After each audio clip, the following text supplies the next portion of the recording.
Bonjour à toutes et à tous et bienvenue dans la 5ème de couve, le podcast de débat autour du manga. Après cette petite semaine de tempête et de pluie, nous avons eu envie de revenir sur le manga Pluto de Naoki Urasawa, d'après l'une des histoires d'Astro Boy, le robot le plus fort du monde.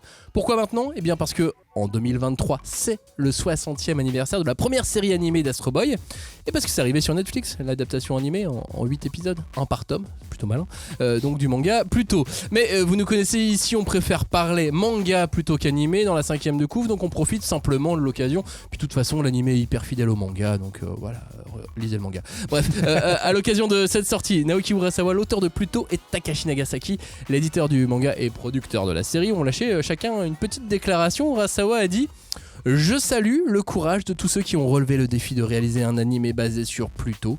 Je suis ravi que cette nouvelle série parte à la conquête du cœur des spectateurs. J'espère qu'aujourd'hui, plus que jamais, le message d'Osamu Tezuka sera diffusé dans le monde entier. Oh, c'est beau. Et le message, c'est digne. Attention les robots, attention. Ce message, quel est-il ? Son co-auteur et éditeur Takashi Nagasaki le sous-entend peut-être dans une phrase terriblement d'actualité. Il dit: Pluto hérite de la philosophie d'Osamu Tezuka et, au-delà de son message pacifiste, nous rappelle que, lors d'une guerre, chaque côté souffre et que la seule solution reste la paix. Voilà. Tellement d'actualité. Maintenant, on ne parlera plus de l'animé car c'est le manga qui nous intéresse dans cette émission. Donc pourquoi faut-il lire, relire et relire Pluto aujourd'hui ? C'est le thème de cette 5ème de couve. On ne pousse pas, s'il vous plaît. On ne pousse pas, c'est inutile. Le public n'est pas autorisé à assister aux épreuves éliminatoires. Moi, je crois que je pourrais être un très bon ninja.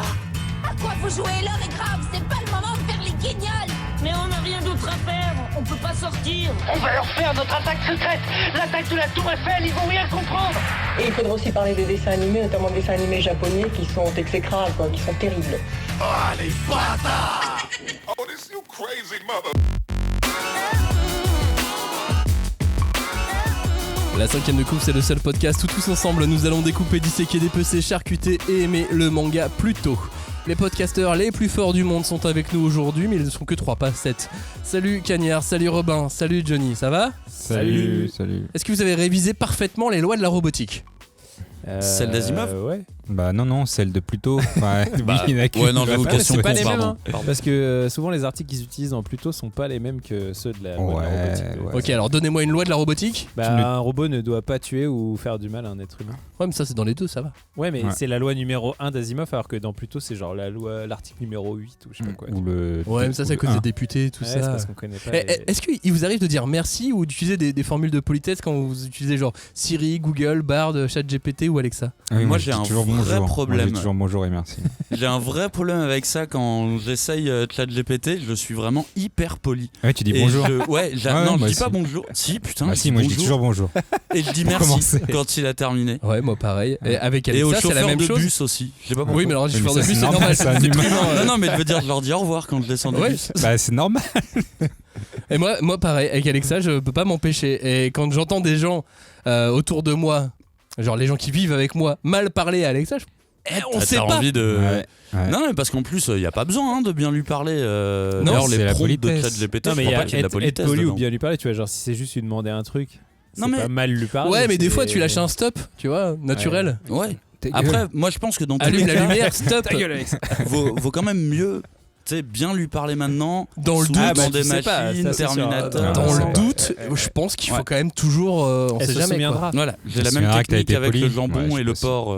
Ouais, si un c'est jour, ça. Avec la famille il se aussi, tu sais, rebelle. dans le doute, on sait jamais. Dans Merci cette à émission, toi. nous allons analyser en partie le manga Pluto. Je dis en partie parce qu'en 8 tomes, il y a bien plus à dire que le temps d'une seule émission. On va essayer de faire tenir le maximum de choses, mais on va surtout raisonner en termes d'actualité en vous expliquant pourquoi. Pourquoi Pluto, c'est un manga d'aujourd'hui et pas seulement un manga écrit et dessiné il y a maintenant 20 ans. 20 ans, les mecs. Ouais. Énorme, hein. J'avais quel âge 9 ans. J'avais 9 ans. Avant, ouais, c'est ça. Ne mens pas aux auditeurs. Tu es un Johnny. robot, tout le monde le sait. tu Si n'existais pas. Alex. Vous nous découvrez aujourd'hui. Sachez que nous revenons chaque semaine avec 1 heure de podcast, parfois plus, rarement moins. Pour parler de manga, parfois nous proposons des émissions hors série, comme celle avec l'équipe d'Animeland la semaine dernière. Parfois des émissions événementielles comme avec Akane Banashi à l'Olympia, ou même de la recommandation, ou aujourd'hui de l'analyse Urasawesque. J'ai inventé ce mot. On l'a si déjà vous- utilisé. Si vous aimez ce qu'on fait, abonnez-vous, activez les Comment notifications. vous l'avez refoulé. Visitez nos pages sur les réseaux sociaux, allez faire un tour sur notre bon vieux petit blog la5ème-de-couvre.fr pour découvrir toutes les émissions qu'on a fait où l'on parle d'Urasawa. Normalement, il y a le tag Urasawa sur Tu sais, chaque j'aime bien, tu dis, venez faire un tour dans notre bon vieux petit blog. Tu sais, t'imagines un mec qui nettoie des verres et tout, qui est, ça fait longtemps. Ouais, c'est fait à la main. c'est un peu ça. là. Ouais, c'est un petit WordPress, il est pas de première jeunesse, mais il bah, marche bah, bien. mais il marche bien. En Ouais, même temps, il t'as est pas un mis à torchon jour sur un peu. l'épaule. Pourquoi tu fais ça? Plutôt de quoi ça parle? Parce que bon, on va spoiler dans cette émission, vous inquiétez pas. Dans la première partie, on va parler surtout du tome 1. Donc là, vous pouvez rester avec nous si vous détestez le spoil. Après, il faudra nous quitter, malheureusement. On pensera à vous bien gentiment. Mais sinon, on va ensuite, après avoir parlé du tome 1, parler des 8 tomes de Pluto. Plutôt de quoi ça parle? On est dans un monde où les humains et les robots coexistent. L'inspecteur Gesicht de Europol est chargé d'enquêter sur la destruction de puissants robots, ce qui l'amène à penser que le coupable s'en prend aux robots les plus sophistiqués du monde, dont il fait lui-même partie.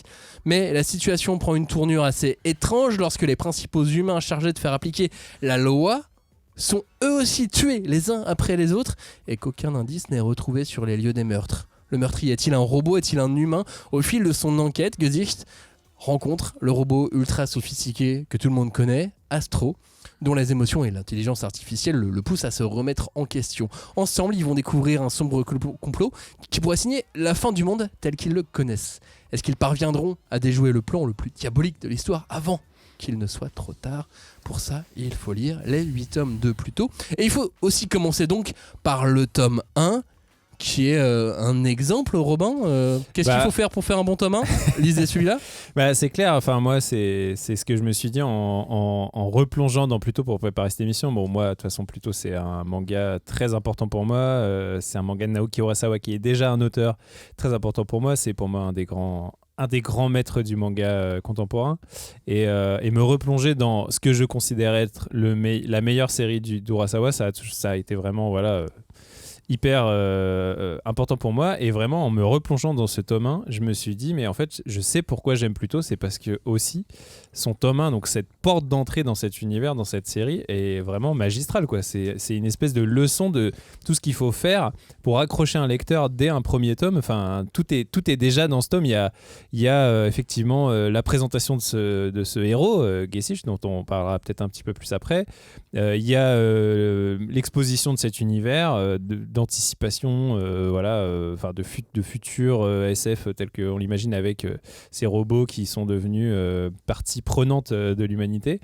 Et puis il y a vraiment, il est vraiment rythmé pour que la plupart des enjeux soient déjà exposés. Il y a la disparition de ce Mont Blanc qui est ce premier robot le plus fort, l'un des plus forts du monde, qui a déjà disparu. C'est-à-dire que on commence le manga sur une espèce de hors-champ, quoi. On commence sur un événement dont on n'a pas été témoin, et on sait déjà que c'est important et que c'est ce qui va déclencher finalement toute l'intrigue.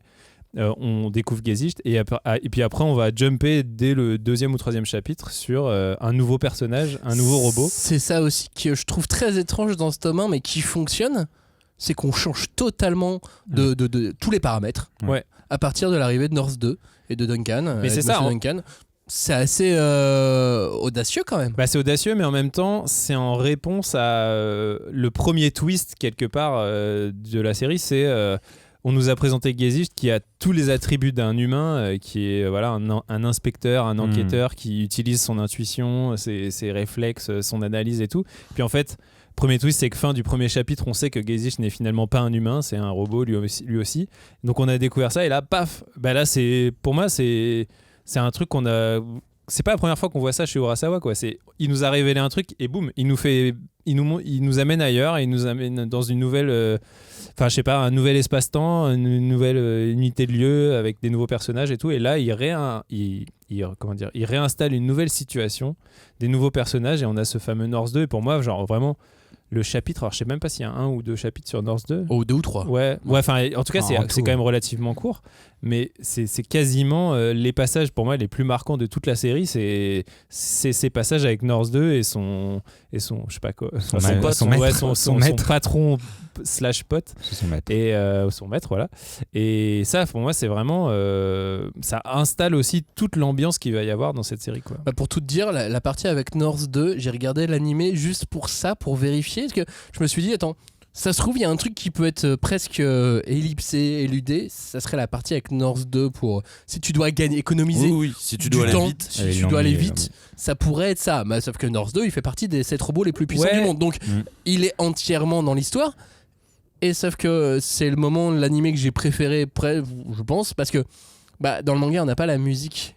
On n'a pas la mélodie, et pour une fois j'avais cette mélodie et j'ai regardé juste l'animé que pour ça, c'est que l'épisode 1 d'ailleurs. Mais je suis d'accord, mais en même temps, si tu rognes dans cette partie-là, pour moi c'est tu mets un coup de sabre à l'état d'esprit de la série, qui est effectivement d'expliquer la relation humain-robot, et elle est totalement synthétisée dans cette relation entre Norse 2 et son maître, tu vois, genre vraiment elle va complètement expliciter tout ce dont va parler le manga. C'est cette relation humain-robot. Qu'est-ce que c'est être un humain, qu'est-ce que c'est être un robot, est-ce que les robots ressentent des choses, etc. Tout ça est synthétisé dans les chapitres avec Norse 2. Donc parce que pour expliquer à ceux qui n'ont ni vu ni lu plus tôt, Norse 2, c'est donc l'un des 7 robots les plus forts du monde. Il est obligé de se cacher avec une cape parce qu'il a un physique de robot destructeur. Et il se retrouve en tant que servant, en tant que majordome, exactement, merci, au service d'un vieux monsieur compositeur de génie, star de génie au piano, et qui n'a pas du tout envie d'avoir un majordome robot, qui a perdu la vue et qui donc va maltraiter entre guillemets Norse 2, mais sans vraiment mal le traiter. En fait, il y a une relation naissante entre ces deux personnages, et on voit que c'est une relation sincère. C'est surtout qu'en fait, Norse 2 va très vite verbaliser auprès de son maître une envie, ou en tout cas un rêve qu'il a, qui est qu'il veut faire de la musique, là où son maître lui dit non mais en fait moi mon métier c'est de faire de la musique, je suis un humain, je sais ce que c'est faire de la musique, et du coup il ne comprend pas comment ce robot, bien qu'il soit très perfectionné, puisse vouloir aller vers ces terrains-là. Et en fait, justement, ce préjugé qu'il a va très vite se transformer quand il va apprendre à le connaître et évoluer avec lui. Et du coup, c'est pour ça que je dis ça synthétise tout ce dont on va parler plus tôt, parce qu'en fait, plutôt, ça va être tout le temps ça. Ça va être de quoi sont capables les robots, comment les robots peuvent évoluer, de quoi ils sont, en quoi ils sont légitimes ou pas. Tout ça, tout le manga va parler de ça en permanence. En fait. Et ce que j'aimerais juste repréciser, ce qu'on l'a dit, mais très rapidement, plutôt, est une libre adaptation d'une histoire de Astro Boy qu'on retrouve dans le tome 5 de l'anthologie qui est disponible en France aux éditions Kana. Le robot le plus fort du monde, une très libre adaptation, parce qu'il a tout changé, de cette partie-là d'Osamu Tezuka. Voilà. Et sauf qu'il a transformé ça en une espèce de thriller. Qu'est-ce qu'on peut dire d'autre on est dans la veine de Monster, mais thriller d'anticipation. Est-ce qu'on est dans la veine de Monster ? On est un peu dans la veine de Monster, et en même temps, moi, c'est ça aussi qui m'a marqué dès le tome 1, je pense, plutôt, c'est que c'est la première fois, en tout cas moi en tant que lecteur, que j'ai vu Urasawa s'essayer aussi à d'autres types d'images. Genre on l'avait vu avant sur effectivement des récits très sur de l'ambiance, du polar, des récits assez intimistes, des récits assez intérieurs, fermés, je dirais, tu vois. Et là, avec plutôt, il y a des images, vraiment des moments où en fait le travail d'Urasawa se déploie sur de la mise en scène hyper épique, des affrontements, des trucs des grands plans avec genre la tornade de Pluto qui est donc l'antagoniste, et les robots qui vont aller vers ça. Enfin, tu vois, en gros, il y a toute une imagerie dans laquelle on n'avait pas encore vu Urasawa. Et moi, ce qui m'avait frappé en le lisant et en le relisant maintenant, c'est de me dire, en fait, le mec est très fort aussi pour amener de l'épique et vraiment du souffle dans sa narration, un truc dans lequel on l'avait pas forcément vu. Mais on tu vois que c'est un auteur plus total aujourd'hui dans Asadora. Exactement, et c'est exactement ce que je me suis dit en relisant plus tôt. Je me suis dit, quand tu vois Asadora aujourd'hui, et quand tu vois effectivement tout le mystère et tout le côté très le souffle épique qu'il met dans Asadora avec cette créature et tout, en fait ça c'était déjà dans Pluto. Oui, ça et Uran aussi. y a un truc aussi qui est assez intéressant dans Pluto, c'est que je disais que c'était une libre adaptation d'Astro Boy. Sauf que le héros, c'est pas Astro. Ouais, c'est sûr. Côté scénario, j'avoue que c'est assez spécial parce que c'est assez intéressant d'avoir pris le parti de prendre un héros, enfin du moins au début en tout cas, qui soit pas Astro. Là, on parle de l'enquêteur Geschicht et même pire d'ailleurs, je sais pas, on va spoiler un petit peu, mais Astro il meurt. Et du coup, là, je me dis. Ouais, on a dit qu'on spoilait que le temps, le mec il balance direct. Il a spoilé dès le départ en disant que c'était un robot. Voilà, moi je continue. En tout cas, mais ça, on sait dans le tome 1 que Geschicht, c'est un robot. Mais il meurt très vite. Il meurt très vite, Astro. Même moi, quand il est mort, j'y croyais pas trop. et d'ailleurs, non, mais j'arrête le spoil. Après, vous n'avez pas continué. En plus, c'est même pas un vrai spoil. Pour moi, si. En soi, tu crois pas. De toute façon, quand Astro meurt, quelqu'un d'autre meurt, là, tu crois. Mais je vais pas dire qui. Et bref, on a un scénario très dynamique et franchement en termes de rebondissement, même si en vrai il y a pas tant de combats que ça, parce que Robin il signalait les scènes un peu épiques, mais finalement ça tient très rapidement sur quelques pages. On est loin d'un shonen neketsu où on va avoir un tome entier de combat. Là, on va plutôt avoir peut-être 5, même maximum 5 pages quoi. Et surtout, on a beaucoup de réflexion, du suspense. Bref, pour trouver qui est le méchant, du coup, totalement Urasawa-esque. Urasawa-esque. J'arrive pas à le dire. Ah oui, c'est ça, on invente des mots, puis après, il faut qu'on les réutilise, on sait plus quoi en faire. En tout cas, c'était très intéressant de ne pas avoir Astro en personnage principal. T'aurais voulu, toi, Cagnard, Astro en personnage principal ? Non, évidemment que déjà Urasawa n'a pas à faire ce que je veux. c'est bien, lui il fait ce qu'il veut et j'aime bien quand il fait ce qu'il veut parce que justement ça donne un récit avec une porte d'entrée comme le dit Robin. Moi je suis assez d'accord, on peut parler d'un tome 1 assez parfait qui réussit à te présenter l'univers, les personnages très rapidement et surtout les rapports entre robots et humain, et finalement il te fait ça en un tome. Ça va à la vitesse de l'éclair, tu ne t'ennuies pas, tu passes d'une séquence à une autre séquence et t'es toujours dans un tome 1. Puis voilà, comme d'habitude, il se permet le luxe de pas commencer par le perso que tout le monde attend. Et du coup, tu passes ton tome 1 à attendre l'arrivée d'Astro et putain, cette arrivée d'Astro, elle est dingue quoi. C'est vraiment la fin du tome 1 et elle est géniale et je ne peux même pas te dire pourquoi elle est géniale. Je sais pas. À chaque fois que je vois cette séquence, c'est comme s'il y avait mon cœur qui se serrait, tu vois, et il y a un truc alors qu'il se passe pas grand chose. T'as Astro qui récupère un escargot et qui le remet dans les feuilles. Putain. Et le ciré jaune. Parce que en fait, quiconque est allé au Japon a vu des groupes d'enfants en ciré jaune. Le ciré jaune, c'est vraiment le code de les enfants sont en balade scolaire. Les enfants. Et je trouve ça génial comment il l'introduit. C'est vraiment à la fin du manga, c'est comme au fait. C'est un manga qui parle d'Astro Boy, vous aviez peut-être oublié, j'en sais rien, il est en couverture, mais... Ouais, mais je pense que c'est là aussi où on voit le fait que Kurosawa est un génie de son médium, c'est qu'il utilise vraiment la mise en scène... Enfin, tu vois, c'est vraiment de la pure mise en scène. Ouais, c'est de la mise en scène graphique. Comment Astro vraiment, arrive, il ne parle pas, c'est un enfant en ciré jaune qui ramasse un petit escargot. Et en fait, on a compris... Alors, en plus, je pense que nous, si je me reprojette moi à l'époque où j'ai découvert Pluto, donc c'était il y a presque 20 ans, je connaissais pas du tout Astro Boy et enfin tu vois, j'ai lu ce manga comme le nouveau manga du mec qui a fait Monster, tu vois, j'avais pas forcément calculé tout le truc. Donc même pour moi, à l'époque où Astro n'était pas un personnage culte ou quoi, j'ai compris dans ces ressenti. Voilà, j'ai compris dans ces quelques cases de mise en scène de cet enfant qui ramasse un escargot. Où en fait j'ai compris très vite aussi, enfin voilà, le manga te fait comprendre aussi très vite que c'est un robot lui-même. J'ai compris la personnalité d'Astro à travers ces quelques cases et ça, tu vois, c'est vraiment une leçon de mise en scène pure quoi. Moi, enfant, j'étais très fan du dessin animé Astro Boy, le deuxième, pas le premier. Ouais. Évidemment. Évidemment. Pas le non, mais je suis pas si vieux que ça. Je sais même pas de quoi tu parles. Je suis pas aussi vieux. C'est comme Star Trek mais avec un anime.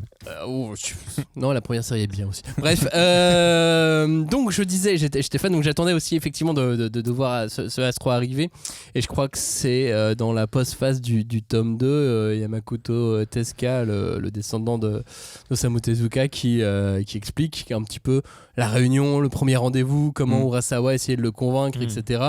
Et lui a dit non mais en revanche, je veux du Urasawa. Ouais, je le veux dans ton style. Je veux pas que les dessins ça ressemble à ce que. Mais j'aurais bien aimé voir les premiers dessins qu'Urasawa a filés, qui a priori étaient trop Tezuka dans l'idée. J'aurais bien aimé voir ça. Et c'est lui qui lui a demandé effectivement, genre non, je veux ton style. Mais son Astro avec son style Mais je l'ai reconnu tout de suite. Enfin, Oui. Le fait je me suis même pas posé de questions. qu'il ait Quoi. des petits épis dans les cheveux Mais qui c'est fait parfait. sa forme de tête. Enfin, ouais, c'est clair, c'est lui. Quoi. Et le fait qu'il soit habillé aussi. Oui.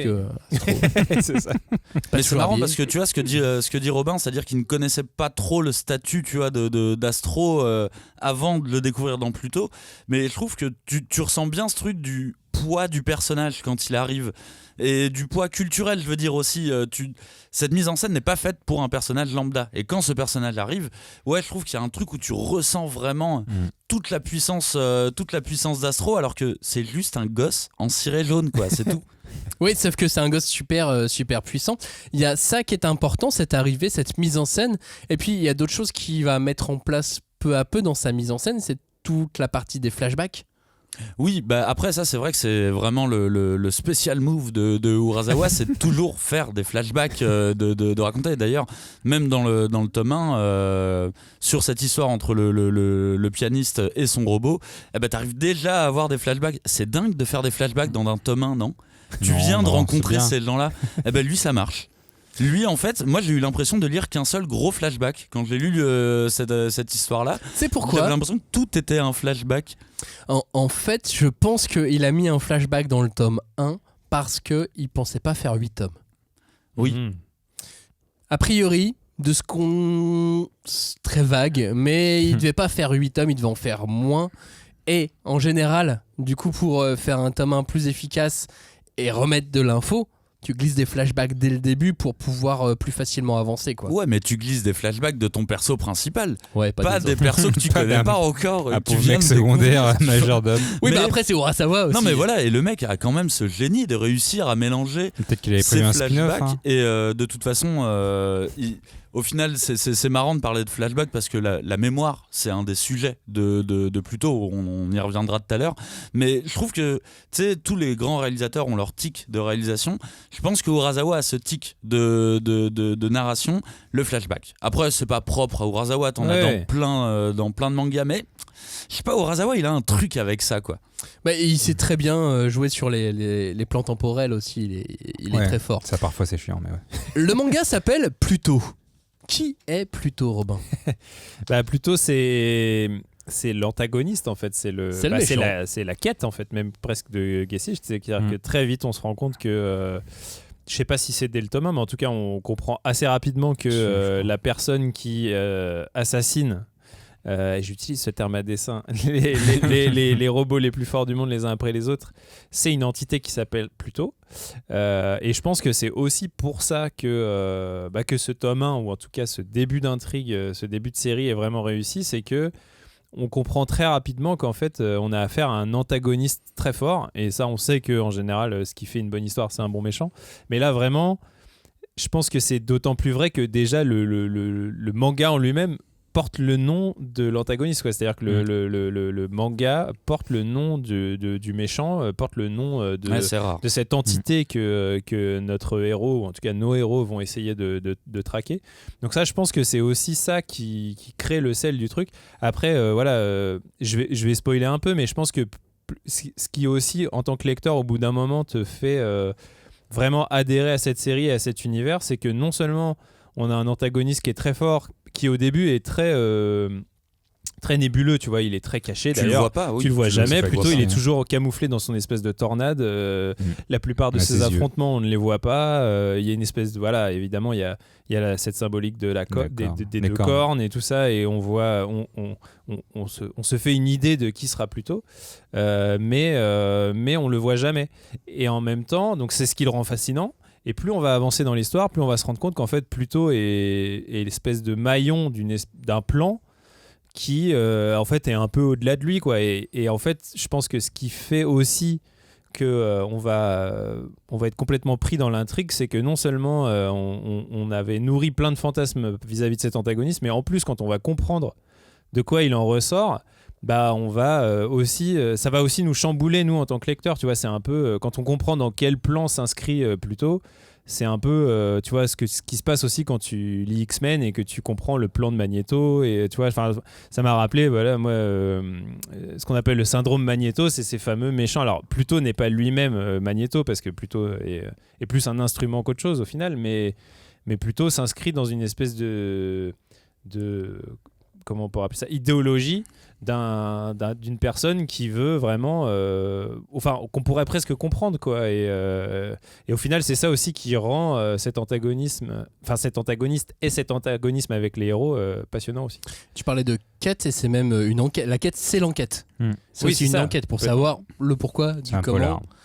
T'as dit quoi? C'est un polar, du coup. C'est un polar, un thriller, et ça va dans Après, ce sens-là. j'avoue, en vrai, l'enquête, elle est claquée. Hein. C'est à chaque fois, il y a un robot qui va crever. Bon, bah, Gassil qui va, du coup. Mais en Oui. fait, il n'y a pas d'enquête. Ouais, mais après, il y a aussi des humains. Non, qui mais meurent. je rigole. Hein. Mais Non, mais en fait, c'est que je me rends compte. Mais il y a pas d'enquête. y a pas c'est d'enquête. C'est que l'enquête. t'as raison que l'enquête en elle-même n'est pas. L'enquête en elle-même Elle est est un peu, éclipsée, rien. un peu décevante, mais c'est justement la mise en scène qui fait qu'il Disons, y a une mise en que scène l'enquête d'enquête.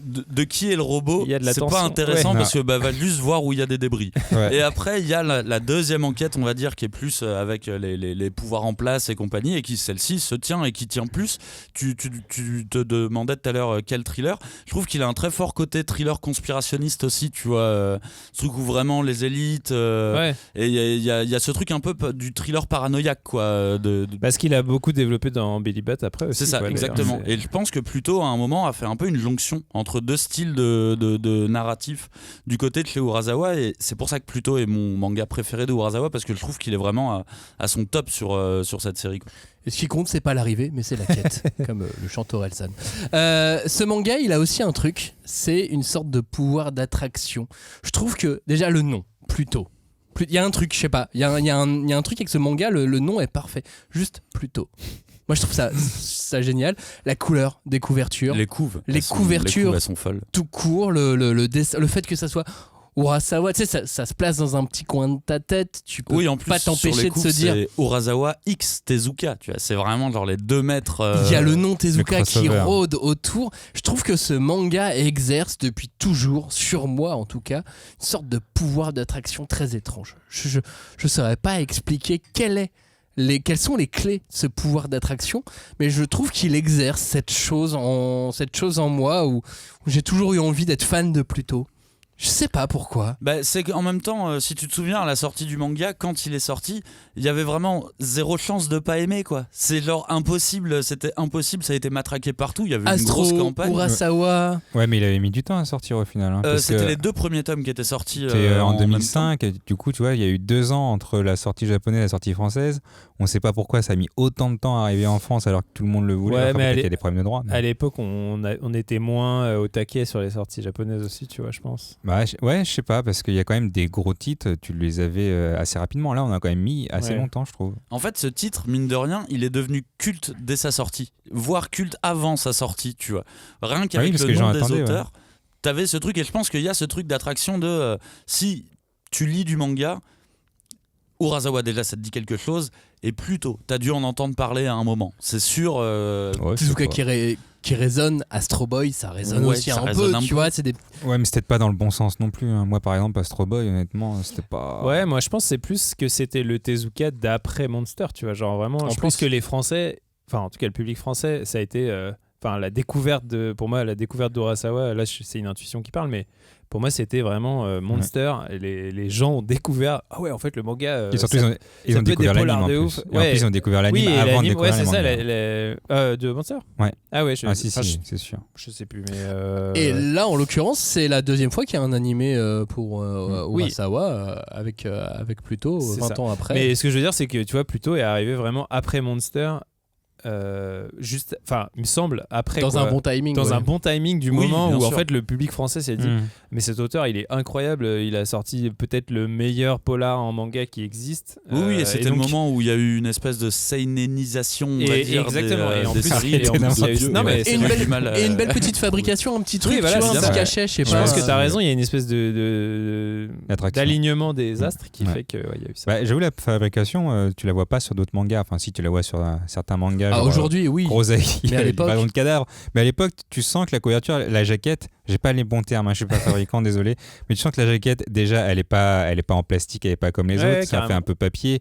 Même si on peut regretter que la qualité des pages peut-être soit moins épaisse qu'elle ne devrait, on sent qu'il y a quelque chose de. Le format est plus grand. on voit qu'il y a quelque chose de plus. Il y a des pages couleurs. Il y a des pages couleurs et c'est vraiment tout est fait pour te dire voilà, on est dans quelque chose de spécial. C'est Un sérieux. manga spécial. Et si vous voulez les bons termes, vous écoutez notre émission d'il y a 2 semaines. Sur la fabrication. Pas l'émission J'ai pas d'avant, mais écouté. celle encore avant. Où on parle de fabrication. T'as pas trop entendu, Johnny, sur le début, sur l'histoire, Non. sur le scénario, sur le récit. T'as parlé effectivement du décalage avec Ouais, l'arrivée j'ai de dit qu'il Gazicht. était mort et tout, donc c'est vrai que c'est C'est vrai que t'as pas lancé, t'as spoilé direct. Non mais j'avoue, pour moi en fait le début est très prenant, hein. Le tome 1, c'est vrai que c'est un des meilleurs tomes 1 que j'ai lu, mais par contre j'ai eu très vite l'impression, et ça c'est assez spécial, que j'avais plus envie de lire les post-face que le manga en lui-même en fait. Je le vois. Mais ça c'est le Johnny d'aujourd'hui. Non, ouais, mais, bah oui, ça Joe c'est d'aujourd'hui sûr. Mais en fait, et pas elles de sont, demain. non, mais elles sont tellement intéressantes, les post-face, qu'il y a des critiques et des interviews. Et en vrai, quand on connaît un peu les Japonais, ils vont pas s'étaler quand on fait des interviews. On va leur demander est-ce que vous pensez que ça, c'est un manga qui change de génération? Il va vous répondre oui. Et c'est un truc de merde. Alors que là, on a 5 pages presque complètes d'un mec qui va critiquer le manga, qui va parler de la société, qui va parler de Urasawa en disant que oui, je pense qu'il rend hommage et qu'il fait aussi appel à ses démons. Enfin bref, il y a vraiment des détails qu'on n'a pas l'habitude de voir chez les critiques japonais ou chez les auteurs japonais, qui fait que vraiment, moi, j'attendais de lire un post-face à chaque fois, à chaque fin de manga, pour me dire, tiens, culturellement parlant, on apprend tellement de choses. Et voilà, c'était. Et si ça. un jour on a l'édition de luxe en France, je sais que chez Kana ils n'ont pas laissé tomber, mais ils avaient fait un live, je pense que c'était lors du PAM ou sur un question-réponse, où ils avaient expliqué qu'en fait, et ça vous avez aussi les raisons de l'absence de cette édition de luxe en France dans notre émission sur la fabrication, où ils expliquaient qu'on n'avait pas les usines disponibles pour fabriquer la même édition de luxe qu'au Japon, et qu'effectivement il était hors de question de faire une édition de luxe au rabais, soit tu fais la vraie, soit tu la fais pas, quoi. Ah, c'est chaud. Et donc trouver alors soit les usines, ou soit les créneaux dans la bonne usine, ou soit l'usine qui fait un prix normal pour pas qu'on paye 70 € le tome. Après ça se vendrait 70 € le tome. C'est surtout qu'en plus l'édition standard est déjà hyper quali, je trouve, tu vois. Donc bah tu sais, en plus ils ont refait le coffret là. C'est-à-dire que si tu fais une perfect, faut quand même vraiment y aller, quoi. Mais elle est vraiment assez ouf, hein, la perfect japonaise. Et surtout il y a des bonus de ouf. Mais c'est pour ça, payer 50 € par tome, moi ça me paraît pas aberrant. Les gens le feraient, tu vois. Tu vois, ce dont parle Glo, les passe-face à la fin, c'est pour moi c'est déjà du contenu bonus à l'édition classique, parce que c'est pas du travail journalistique, c'est vraiment les éditeurs et l'auteur qui ont voulu parler de ça. Après, si moi je peux avoir plutôt en plus grand format, vu que je vieillis, oui, avoir des dessins plus grands. T'as pas tes lunettes là. Dans le tome 7 par exemple, il y a une interview croisée Nagasaki Urasawa, a priori qui est super intéressante. Et puis il y a des croquis d'ailleurs, ceux que tu voulais voir. Exactement, ouais. Et puis il y a ses premiers mangas autour de plutôt. Il y a une sorte de mini artbook sur les croquis qu'il a proposé à Tezuka. Mais tu vois, je me demande, alors là c'est pareil. On vous la vend alors qu'il n'existe pas, tu sais, c'est génial. C'est l'intuition qui parle, mais je me demande si cette édition courante de Pluto n'est pas le début de la nouvelle ère de comment on édite bien les mangas, tu vois. Parce que vraiment quand je l'ai relu, je me suis dit putain, c'est pas la première fois, mais je veux dire c'est vrai que c'est rare de relire une vieille série entre guillemets qu'on a lu beaucoup plus jeune, et de retrouver vraiment le même plaisir et surtout la même qualité d'édition qu'on peut avoir aujourd'hui, tu vois. Genre vraiment quand je relis Pluto maintenant, je me dis ce serait édité aujourd'hui Pluto, ça serait édité pareil, quoi. Il y aurait pas les standards de qualité d'édition étaient déjà là, quoi. Et pourtant ça date, quoi. Et donc je me dis, est-ce que c'est pas une des premières séries où on avait vraiment ces standards qui étaient déjà mis au bon niveau? C'est possible, quoi. 3x3 Eyes, je crois qu'il pas du tout. Pas du tout. J'ai lu manga, je pense, à un moment. Je vais couper nos digressions parce qu'on est déjà à la moitié de l'émission et qu'on a fait que la première partie de ce qu'on avait prévu. Je vous avais prévenu que rien n'allait tenir dans cette émission. Parlons un peu de la place du robot dans Pluto, parce que en fait c'est central. C'est un peu central. C'est l'une des thématiques du manga Pluto, avec notamment le premier truc qui je trouvais marquant. C'est ces robots qui ressemblent trait pour trait à des êtres humains. On a Gazicht, rien ne le différencie d'un autre être humain. Astro, rien ne le différencie d'un autre petit garçon. Il joue là-dessus même. Uran, c'est pareil, et même l'arrivée de Uran est très très très importante aussi à ce sujet. En revanche, t'as d'autres robots. North 2. Oui, c'est un robot. Mont Blanc, c'est un robot. Enfin, voilà. Et Hercule Brando, c'est des humains qui mettent des armures de robots. Non, mais c'est marrant aussi cette cet des aspect, humains, ce hein. rapport. Non, c'est des robots. mais C'est des robots qui prennent des plus gros robots. Oui, C'est oui. ça, c'est des robots qui ressemblent à des humains. qui sont comme Des des êtres armures, humains, mais qui mettent des armures de gros robots. Des Gundam. Voilà. Des Gundam. Bah, ils se coupent la tête, Bah, mais Pour se ouais. battre. Mais je pense que Urasawa, malgré lui, il règle ce fameux problème que on a. Enfin, pour l'instant, à l'heure actuelle, l'humanité n'a jamais su régler. C'est ce truc de la vallée dérangeante. Tu sais, c'est les robots qui ressemblent tellement à des êtres humains qu'ils s'en deviennent bizarres parce qu'ils agissent La vallée pas de l'étrange. Voilà, la vallée de l'étrange, pardon. Et vallée dérangeante, vallée de l'étrange. Et genre, en gros, en manga, en image fixe, c'est moins gênant parce qu'en fait.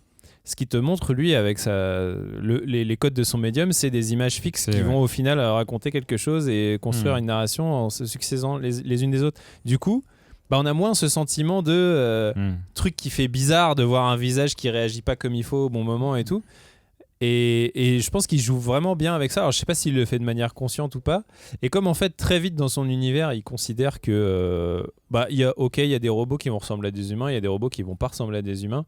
Mais tu vois, en fait, même je dirais la dimension science pure, art science quoi, du titre, elle disparaît assez rapidement en fait. Finalement, on a très peu d'explications scientifiques sur pourquoi tel robot est plus fort ou plus perfectionné qu'un autre. Non, les capacités C'est très- différentes et tout. C'est très basique. C'est pas genre, Geshish. oui, lui, il a.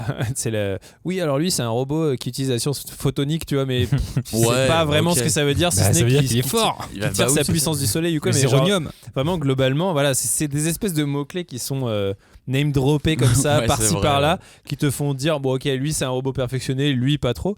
Mais en fait. Ça constitue finalement, ça suspend ton incrédulité en tant que lecteur qui fait que, en fait, tu as admis maintenant que tu es dans un univers où il y a des humains, il y a des robots qui ressemblent vraiment quasiment trait pour trait à des humains et ça devient compliqué de les différencier. Et en fait, il n'a pas besoin de ça, il n'a pas besoin d'expliquer plus que ça pourquoi tel robot est perfectionné ou pas, quoi. Pour en savoir plus sur la vallée de l'étrange, c'est une théorie qui a été posée par un roboticien japonais qui s'appelle Masahiro Mori. Je vous encourage à chercher sur internet. Et du coup, tout ça lui permet de se concentrer vraiment sur ce qu'il sait faire, c'est-à-dire Urasawa, se concentrer sur une intrigue qui repose sur la psychologie des personnages. C'est un polar, un thriller. On va se concentrer sur la psychologie, l'intime, l'émotion et tout ça. Même si les personnages principaux sont des robots, il peut le retranscrire. Ouais, mais c'est des robots qui ont fait la guerre. Et donc... Des robots qui ont vécu des choses. Et des donc, choses choquantes. Des troubles. ils ont des PT, comment ça Des s'appelle PTSD. Des troubles post-traumatiques. Moi, j'avoue que c'est vraiment une des parties que je préfère dans Pluto, c'est que ces robots qui ont participé à la guerre, ils ont des troubles, et ça se développe un peu plus dans la suite du manga, justement.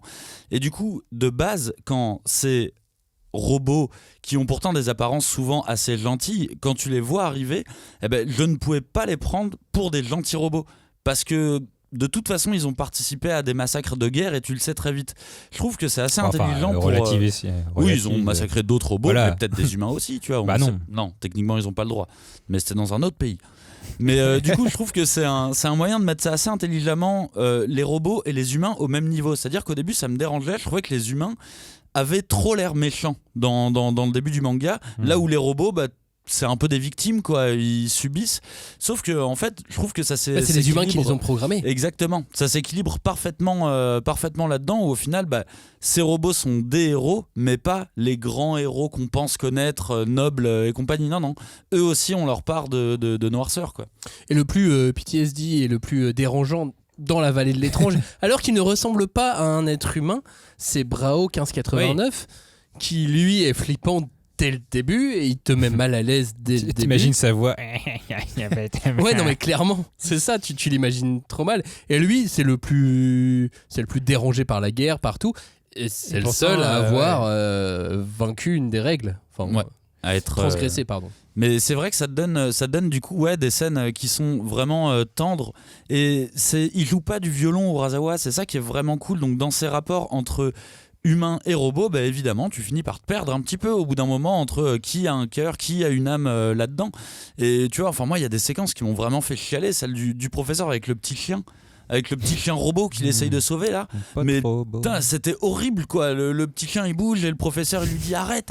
On aurait dit qu'on était dans Lassie, tu vois, ou dans Cro-Blanc. Ouais, mais c'est Oshanomitsu, il est trop bien aussi. Mais on est quand même en face d'un robot et d'un être humain, tu vois.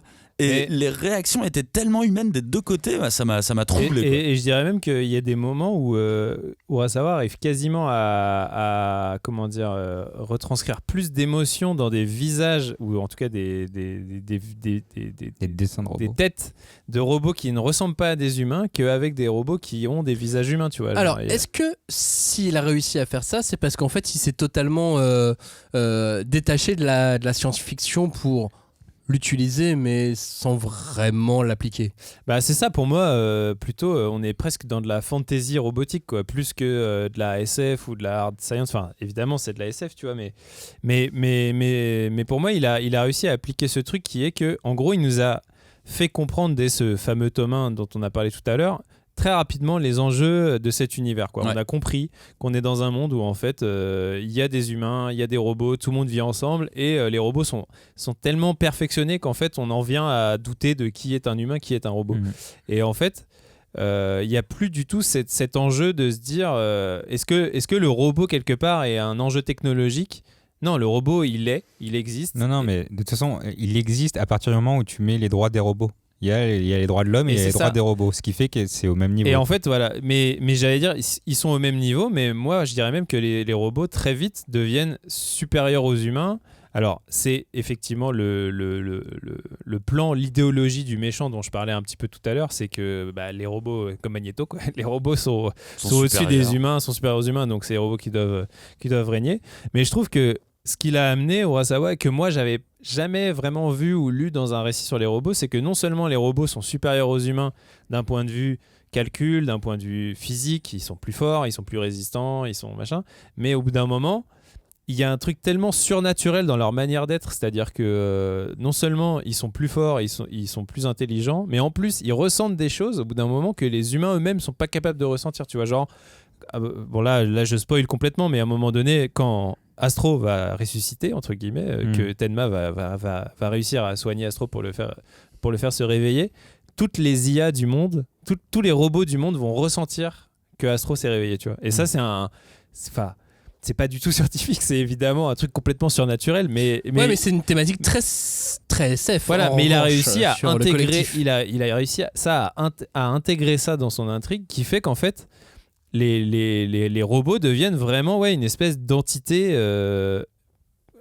super humaine, mais aussi émotionnellement, quoi. C'est-à-dire que, et d'ailleurs c'est souvent dit que les robots les plus forts du monde sont ceux qui en fait développent des émotions extrêmes, et tout ça. Et donc en fait je trouve que c'est là où il a amené pour moi le récit de robot dans un truc que j'avais encore jamais vraiment vu dans la fiction. C'est non seulement les robots ont surpassé les humains dans tous les domaines techniques, mais même dans les émotions, même dans les sentiments, et même dans la manière de même l'empathie ou tout ce que tu veux, ils ont surpassé l'humain là-dedans aussi, quoi. Et là, je trouve que c'est vraiment ce qui aussi est marquant, quoi. Au final, c'est ce qui jalonne le manga.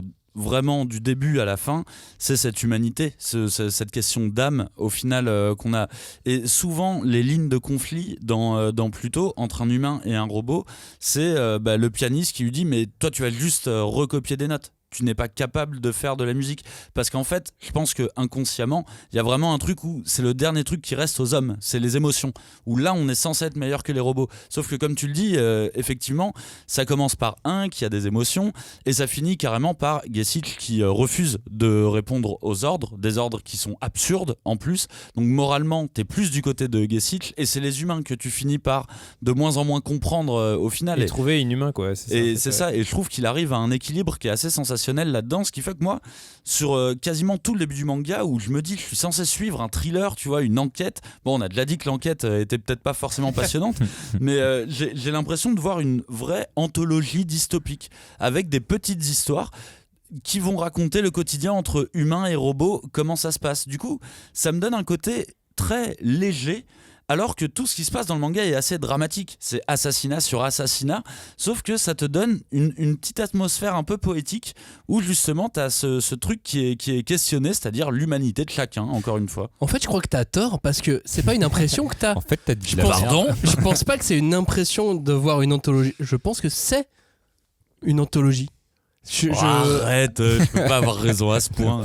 Mais je pense que t'as plus raison que tu ne l'imagines.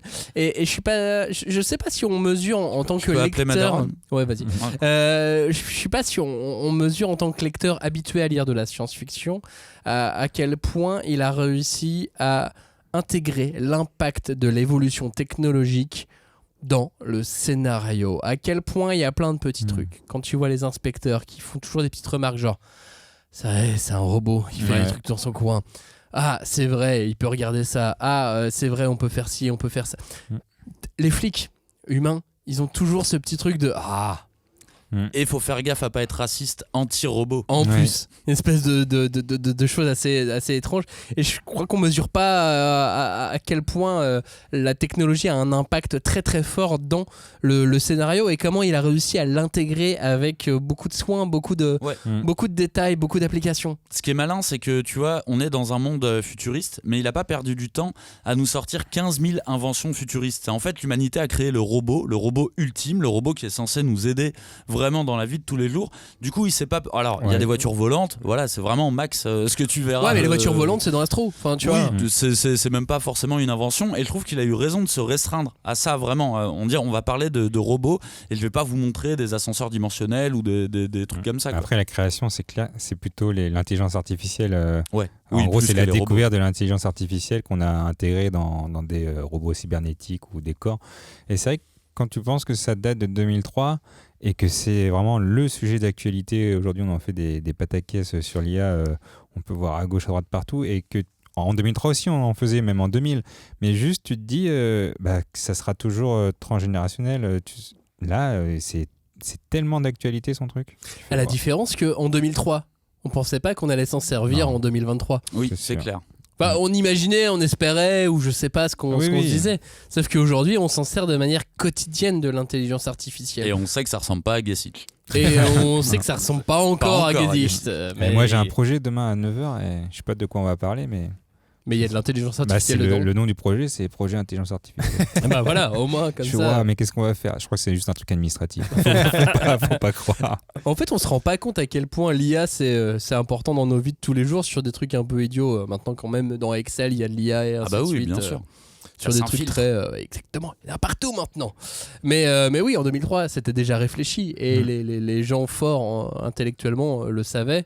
Urasawa le savait peut-être.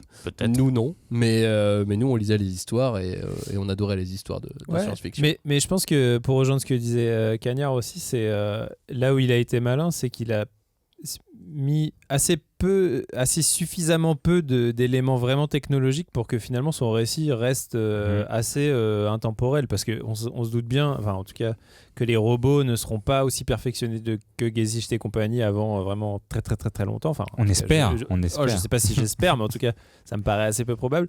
Mais malgré tout, comme l'univers global est relativement crédible, que effectivement, il n'a pas mis des caisses sur c'est quoi la société du futur. Tu vois, les villes en elles-mêmes, on les voit assez peu. On voit quelques plans comme ça avec des voitures volantes, des machins. Il y a des nations qui n'existent pas, mais qui sont inspirées de pays. Après, on sait que la Terre est pas super cool et qu'il y a des endroits avec de la faune et de la flore. C'est pour ça que, en fait, globalement, il a pris, comme dans tous les grands récits d'anticipation, il a pris la réalité d'aujourd'hui. Il a un peu poussé les curseurs. Et c'est tout, tu vois. Il n'a pas essayé de créer 1000 inventions très compliquées ou quoi. Et il s'est pas appesanti sur des explications scientifiques qui auraient été superflues, quoi. On a Boston Dynamics quand même. Hein.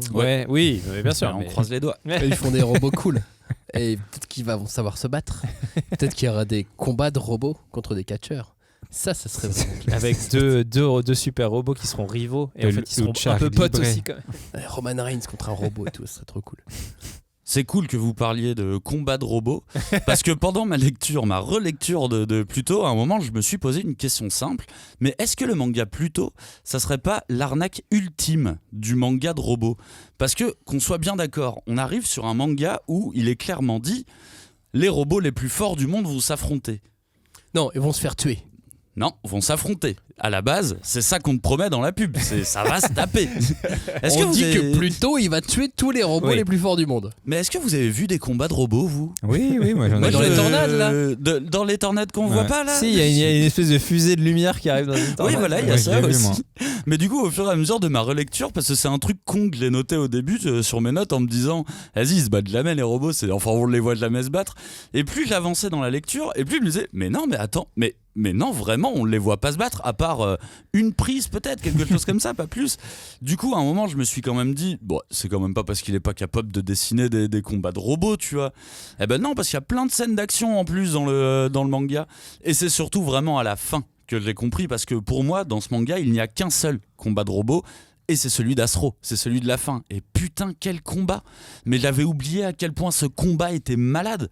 Mais en fait, il fait partie... Dorénavant, ça y est, il fait partie de mon top 10 des meilleurs combats, tellement il est puissant. Astro, il est passé de l'autre côté, il est devenu furieux. Et je fais, ok, non, en fait, c'était une technique. Il a décidé d'en faire qu'un seul. Et celui-là, de le faire vraiment à la perfection. Et du coup, je voulais rendre hommage, parce qu'on parlait de shonen un petit peu en disant que c'est pas très shonen et tout.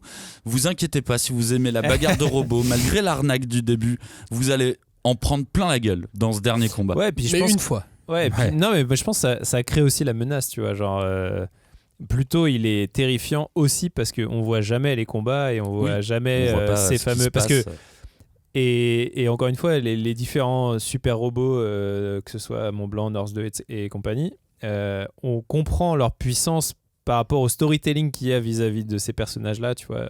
On nous expose un perso, on nous dit, voilà, il a fait ça pendant la guerre, ou alors, voilà, c'est un super combattant, il fait des arènes, machin. Et donc, tu comprends qu'il est puissant, et le fait qu'il se fasse justement mettre en pièces par Pluto sans que tu aies vu le combat, bah, c'est peut-être encore plus marquant, évidemment. toi, en tant que lecteur. Qu'en plus, il fasse des cornes avec les restes. Le mec est psychopathe. C'est clair. Parce que Trouble. Pluto, il a des vrais troubles mentaux. C'est un schizophrène, on sait pas ce qu'il a, mais il va pas bien. Pour être comme Magneto, t'en parlais tout à l'heure, mais il a des gros problèmes quand même, ce personnage. Enfin, ce robot. Enfin, Non, on sait pas au début. On dit quoi ? On dit robot, on dit... Ce caractère. Bon, alors lui, en plus, c'est très compliqué. C'est un cyborg avec une IA dans un autre corps et tout. Mais... Plutôt. Je pense que ça ferait juste une seule émission de 1 heure de Pluto. Pour il nous reste quoi, un petit quart d'heure, un peu moins de 15 minutes d'émission. Je voulais qu'on parle de la mémoire, du devoir de mémoire aussi que représente ce manga. Espèce de continuité, cette sorte de rôle central. Je trouve ça important pour plusieurs raisons. Pourquoi ? Parce que ce manga Pluto reprend déjà une histoire d'Astro Boy. Ok, on l'a dit. Et là, effectivement, il y a une espèce de transmission. Il y a un devoir de mémoire qui s'effectue, qui est assez intéressant. À l'époque, Tezuka prenait aussi beaucoup d'actualité pour le mettre de manière enfantine, soit, mais dans certaines de ses histoires, et pas que. Mais pour Astro Boy, effectivement, c'était plutôt enfantin parce que c'était adressé aux enfants. Et il y avait cette chose aussi, Cagnard, tout à l'heure tu as parlé aussi de la mémoire qui est très importante, parce que pendant tout le manga ils n'arrêtent pas de s'échanger leur carte mémoire, les robots. À chaque fois qu'il y en a un qui meurt et voilà, ils n'arrêtent pas de faire s'échanger les cartes mémoire. Protégez-vous bien sûr. Et il y a aussi cette chose aussi importante, c'est que le manga sort en 2003. En 2003 avait lieu quoi, la guerre en Irak, qui a eu aussi une incidence où de près ou de loin, en tout cas sur le scénario du manga. Est-ce que ça a servi juste de background ? Est-ce qu'il a voulu décrire quelque chose ? Est-ce qu'il a voulu l'utiliser d'une manière ou d'une autre ? Parce que c'est vrai que Urasawa a toujours servi plus ou moins aussi de l'actualité, même dans 20th Century Boys, pour représenter des choses universelles. Ouais, voilà. Et au moment de Monster, on parle plus du bloc soviétique, s'il me souvient bien. Donc c'est de base, il prend toujours un petit peu d'inspiration dans la réalité. Moi, j'avoue que là-dessus, j'ai trouvé que c'était un petit peu maladroit cette pellicule de modernité, parce qu'au début, je l'ai trouvé ça hyper pertinent de parler de l'Irak. À ce moment-là, en plus, je trouve qu'il y a aussi un écho à l'heure actuelle qui existe avec ces conflits au Moyen-Orient. Malheureusement. Et en Europe.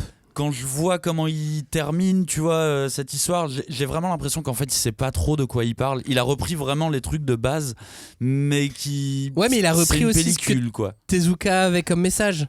Oui, Parce oui, que bien Tezuka sûr. l'utilise aussi, toute la guerre Et soyons d'accord, il a raison. Hein. Il a raison de le faire comme ça. Mais c'est vrai qu'arrivé sur la fin de la lecture, j'étais un petit peu genre, ouais, c'est une pellicule. C'est une pellicule, t'as raison, t'es dans l'air du temps en même temps en parlant de ça.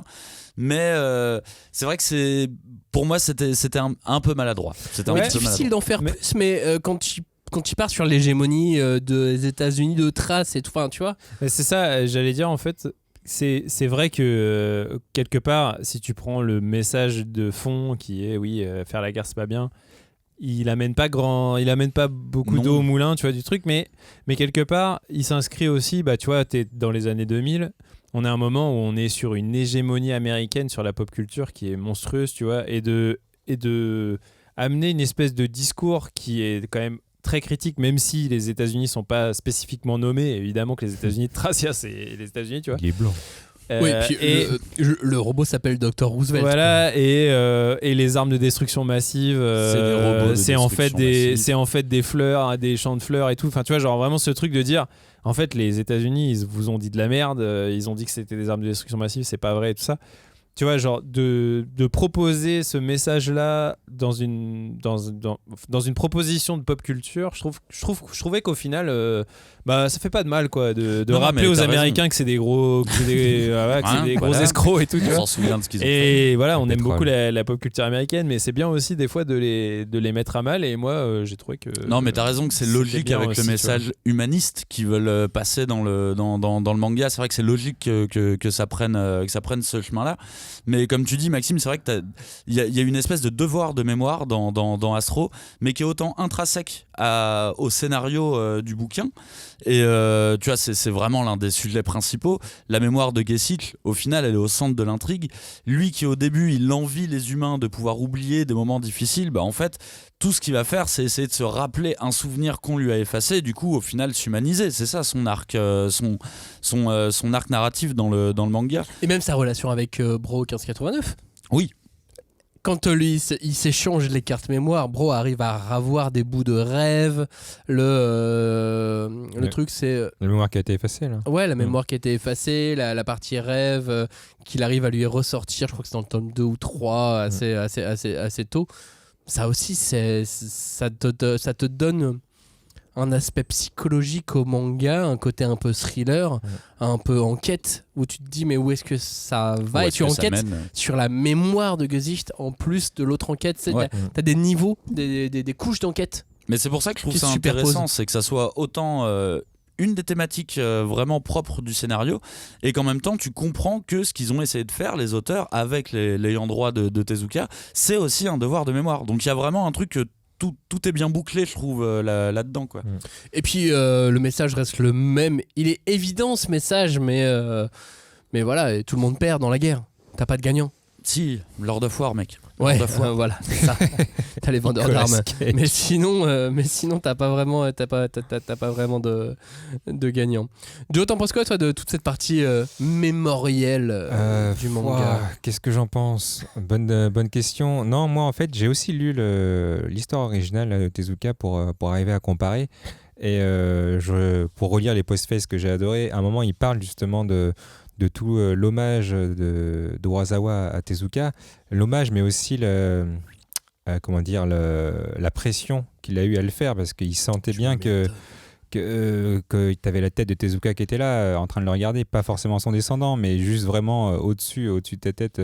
T'as le poids de Tezuka sur toi, le poids de toute une génération, le poids de toute la planète. Et de ton mangaka préféré. Ouais, puis on se rend peut-être pas tellement compte à quel point c'est important là-bas par rapport à la France. C'est comme si Godard te regardait, je sais pas, un cinéaste.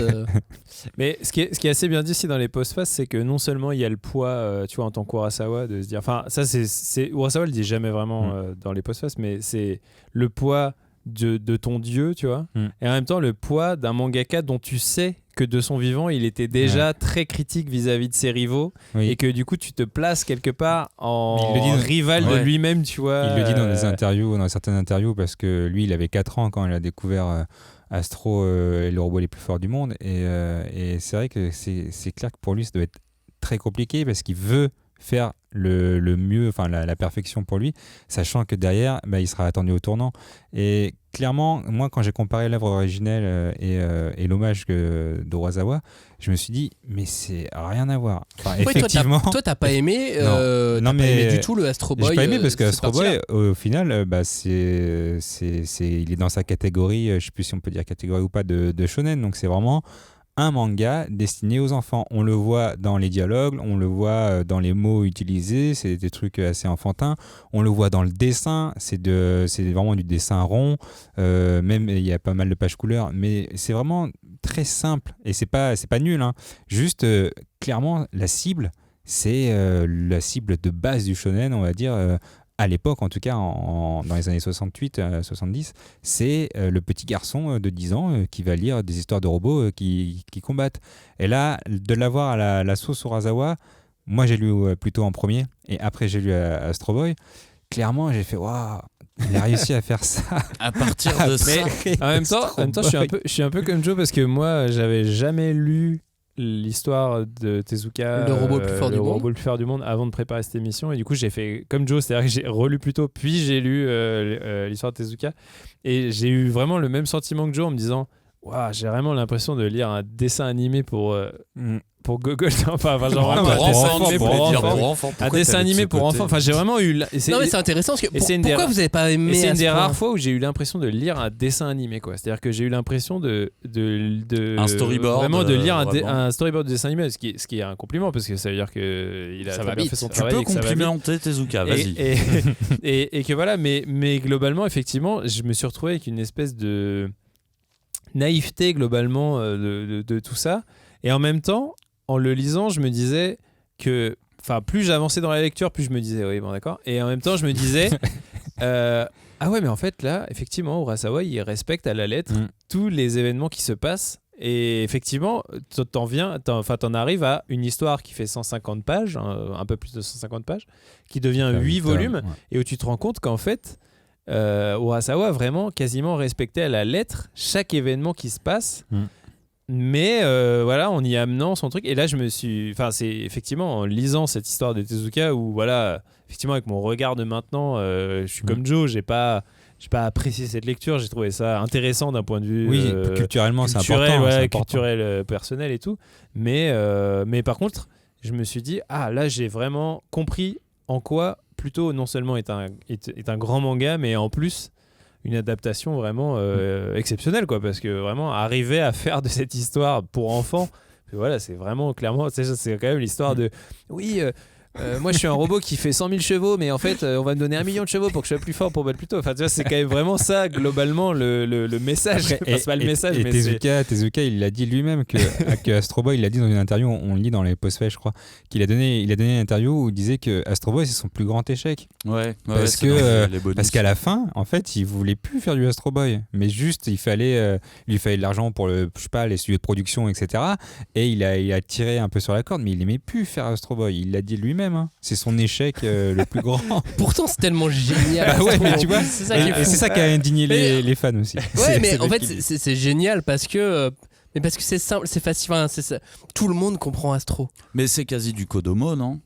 Oui. Ouais, c'est ça, c'est le mot que je cherchais. Oui, non, mais c'est le mot que je cherchais. À l'époque, il n'y avait pas forcément tout ça. C'est plus la catégorie égale, mais en même temps, ils se battent beaucoup plus que dans Pokémon, tu vois, donc c'est un peu plus violent quand même. Il y a des combats là, pour le coup. C'est vrai qu'il y a là, il y a des combats. Et surtout que dès le début, l'enfant Astro, il se fait tuer par une. Enfin, tu vois, t'as pas ça dans les mangas Kodomo aujourd'hui, quoi. C'est un petit peu plus grave. C'est très Pinocchio dans l'esprit. Ouais.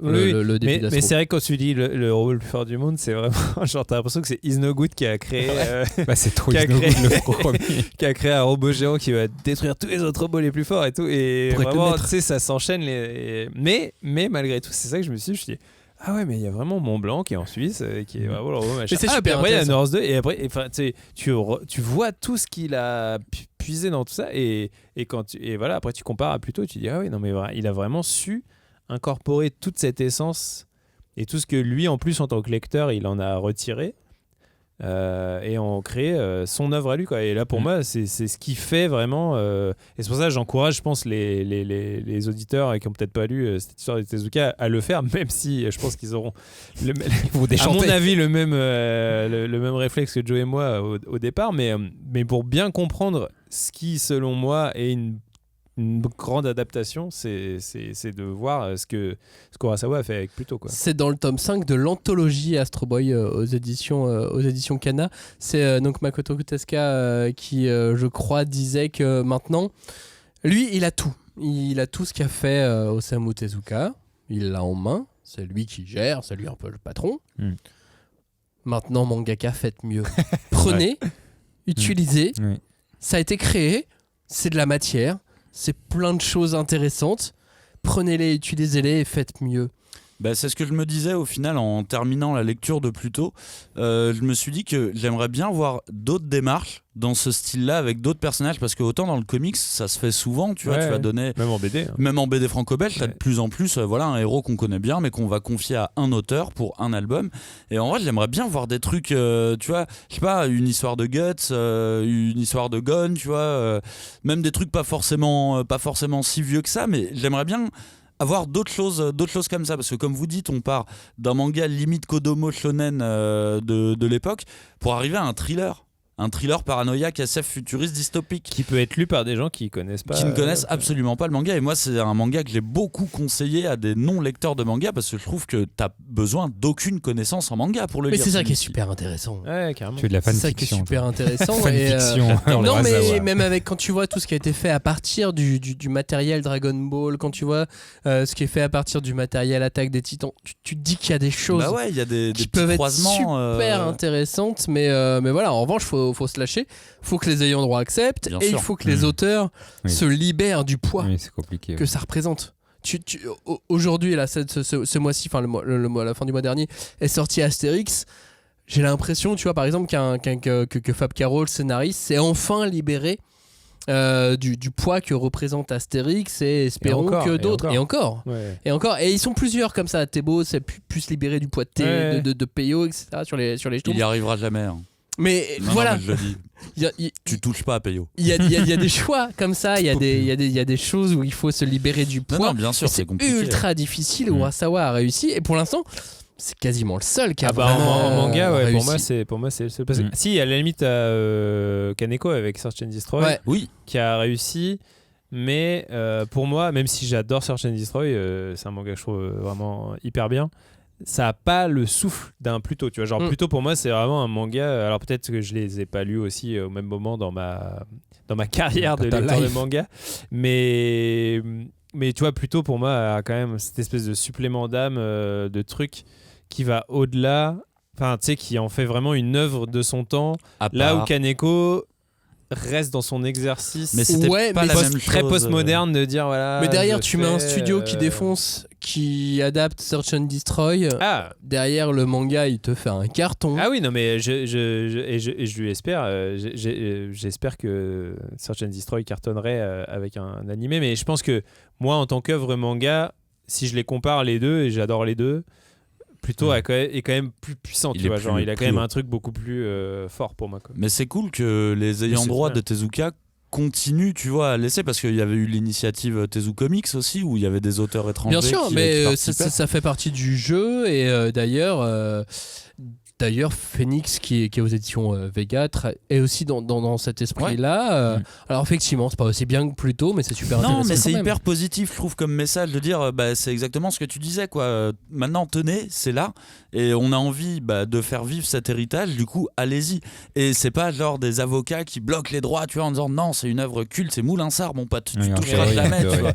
Je trouve ça cool et positif dans un monde culturel un petit peu. Je sais pas comment finir, je sais pas pourquoi je suis parti là-dessus. Le mec qui commence des phrases, il sait pas les finir. Un monde culturel un peu. Et bon, on va dire au revoir. Bah ouais. Bah voilà. Allez, au revoir. Merci de nous avoir écoutés. On se retrouve la semaine prochaine pour parler de Les mecs qui suivent pas le planning pour parler de Spy Family. Ah, moi je vais parler de Naruto, après vous faites ce que vous voulez. Mais t'imagines Naruto si c'était appelé Sasuke, Ouais, l'antagoniste. j'y pensais tout à l'heure si ça s'était appelé Orochimaru. Merci d'avoir écouté cette émission. Merci de nous suivre de manière hebdomadaire et même 2 fois par semaine maintenant, bi-hebdomadaire. Et on se retrouve donc dimanche pour le supplément et la semaine prochaine pour parler de Spy Family dans une émission qu'on a enregistrée dans une librairie. Alors je te coupe le tout de Renard suite, Doré. c'est Spy X Family. Aïe. Ne prononce pas le X. Coupez les micros. C'est pour ça qu'il n'était pas dans cette émission. Merci de nous avoir écoutés. Ciao, à bientôt. Salut. Salut.